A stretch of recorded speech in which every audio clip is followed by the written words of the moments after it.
sei que decir hasta ahora. Supoño que boas tardes, non? Moitas gracias por convidarme a aportar humildemente este elemento que últimamente xa non existe nos templos e no noso patrimonio, que é música.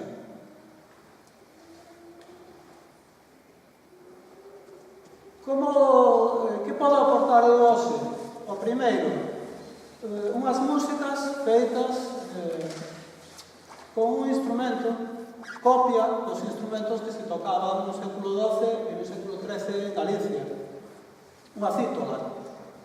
A cítola a tocaban persoas do povo, a tocaban monxes e monxas, religiosos e religiosas, a tocaban reis e raíñas e a tocaban trovadores e sobrais. A cítola hoxe pode simbolizar ou traernos, a través da miña subjetiva interpretación, pode aportarnos ou darnos a visión do sentimento que levaban os sons no século XII e no século XIII, na Idade Media. E tamén aporta ese elemento constructivo que hoxe está sustituído, cando entramos nestes templos tan maravillosos, está sustituído polos sons da persoa que nos chama por teléfono ou polos ruidos que fan os fotógrafos, non? Ás veces cando fotografían as bénsulas e os canzorros e estes elementos tan maravillosos. O primeiro que escoitaron foron dúas melodías, partes do repertorio gregoriano. O primeiro, Victime Pascali Laudes, un canto que se cantaba os monxes e as monxas nos mosteiros na época de Pascua. E o segundo, Dies ire, dies illa, un responsorio de difuntos. Nestes templos se fixo un repertorio común a toda a cristiandade relacionada con Roma, relacionado tamén isto con Santiago, que tomou a liturgia romana. Nestes templos se facía oración cantada varias veces ao día, todos os días do ano, durante centos de anos. Por un lado, esas músicas soaban, estaban influindo no contexto e eran contexto do que aquí pasaba. Outras músicas que chegaron aquí, hoxe representadas pola cítola, o instrumento dos trovadores e dos xorais, foron os cantos dos peregrinos. Os cantos de peregrinos que veñan a Santiago, pero tamén paraban e se hospedaban en mosteiros ou en casas grandes de Galicia e do Camiña. O primeiro canto, melodía que escoitarán, será o Tum Pater Familias, canto do Códice Calixtino, que probablemente inspirou todas as cancións, as grandes cancións que cantaban peregrinos alemáns, franceses, italianos, coas que narraban as súas peripecias ou os seus avatares no camiño, para que os que camiñaran despois souberan, narraban cantando. Entón, farei Dum Pater Familias, o chamado canto de Utrella, e unha canción que procede dese canto, que é a gran canción dos peregrinos franceses, cantada durante perto de 1000 anos por todos os peregrinos franceses.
Temos unha idea de que pasaba nas iglesias románicas, musicalmente era un grupo de señores, normalmente monxes ou monxas, que cantaban eses cantos gregorianos dunha forma determinada.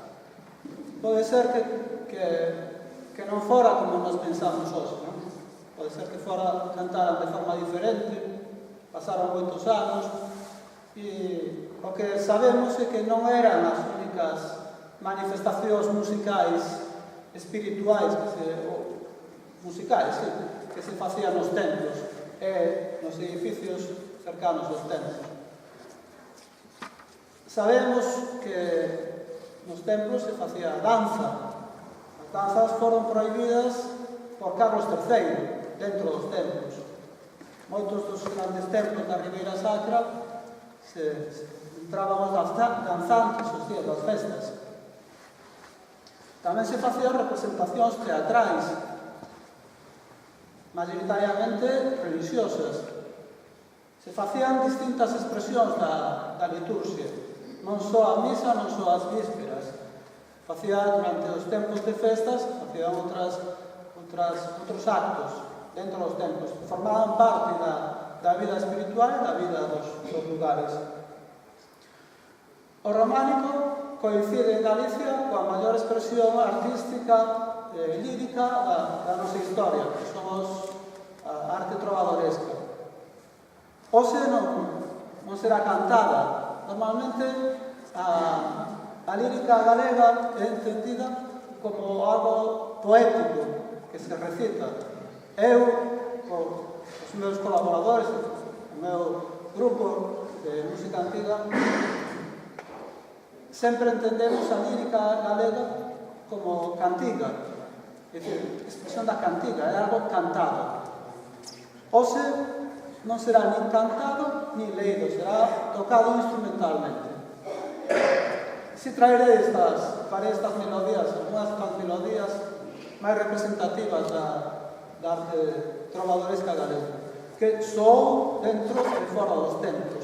E os grandes mosteiros, os pequenos centros religiosos sabemos que tiveron moito que ver co desenvolvemento da arte trovadoresca.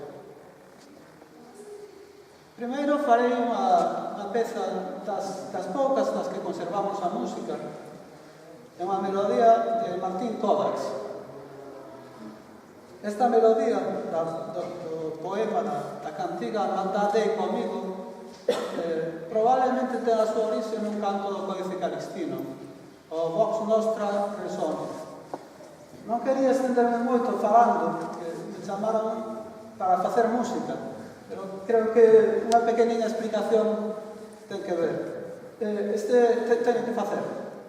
Este canto, que esta primeira melodía que escoitarán, ten originariamente un texto que fai referencia a como se facía a festa dentro da Catedral de Santiago, aos días das festas do Apóstolo. Di algo así: Vox Nostra Resone, e despois de dicir algunhas cosas máis, di Clerus cum órgano et plebs cum tímpano. Eso quere decir que na festa as nosas voces resoen e que louvemos a Deus, os cleros, coas súas voces, co seu canto polifónico. Eso é un órgano é un canto polifónico, e o pobo co tímpano, cos tambores e cas percusións. É importante un poquinho entender esa idea de que dentro do templo de Santiago, probablemente en moitos dos templos que seguían a tradición de Santiago, o pobo tamén entraba cos seus cantos e cas súas percusións.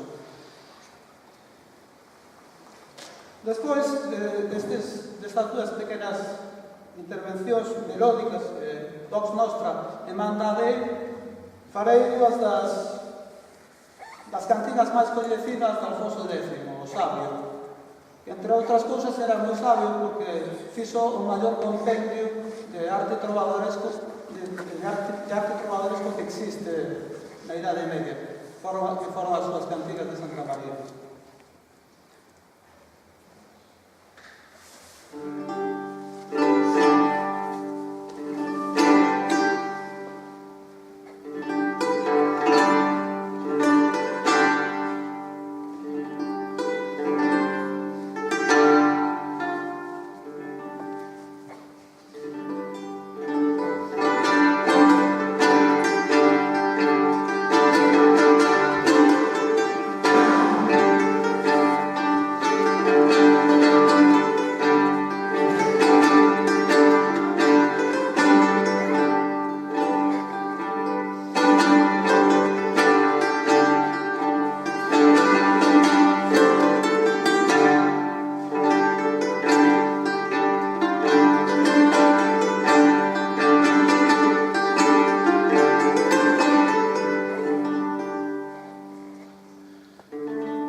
formación musical. Espero que a todos, sempre digo humildemente, les faga observar e sentir este espacio de unha forma diferente da que sería se non tivera música, e que os fará observar de forma diferente cando volvan, quizás lembrando os sons dunha cítara ou lembrando outras músicas. Para finalizar esta intervención, queda o que quedou das músicas que aquí se facían, o que aportou o pobo, que quedou na memoria do pobo. Dous cantos tradicionais galegos, dous romances que contan historias de amor, historias de... A primeira é unha historia triste, a historia de Bernardino e Isabeliña, unha historia triste de amor. E a segunda, coñecida por alguna xente, que Camiña Don Sancho, que é un canto tamén romance, que narra o cabaleiro que vai a terra de Mouros a liberar a súa namorada que está cautiva. Agradecer esta invitación. Espero que haya contribuido un poquillo a completar ou a ter unha visión un pouco máis amplia do que son estes tempos. Hai moitas formas moitas músicas que facer nos templos e todas elas son patrimonio, forman parte deste patrimonio.